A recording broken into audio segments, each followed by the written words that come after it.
Acts 24. 5 days later, the high priest Ananias went down to Caesarea with some of the elders and a lawyer named Tertullus, and they brought their charges against Paul before the governor. When Paul was called in, Tertullus presented his case before Felix.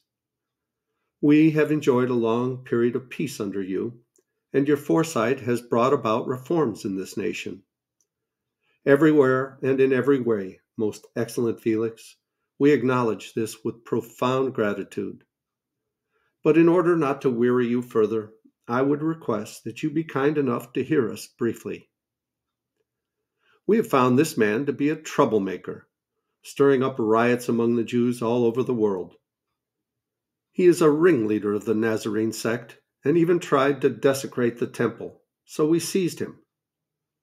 By examining him yourself, you will be able to learn the truth about all these charges we are bringing against him." The other Jews joined in the accusation, asserting that these things were true.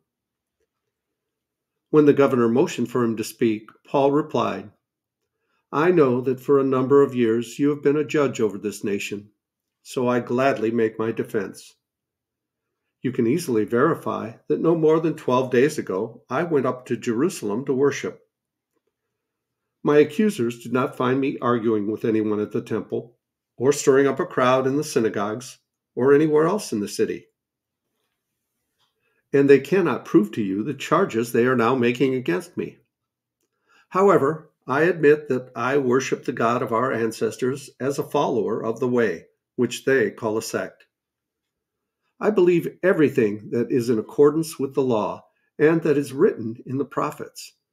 And I have the same hope in God as these men themselves have, that there will be a resurrection of both the righteous and the wicked. So I strive always to keep my conscience clear before God and man. After an absence of several years, I came to Jerusalem to bring my people gifts for the poor and to present offerings.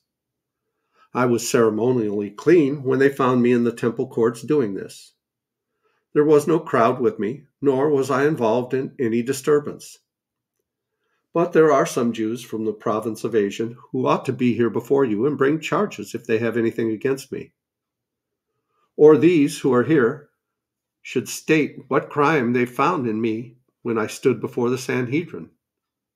Unless it was this one thing I shouted as I stood in their presence.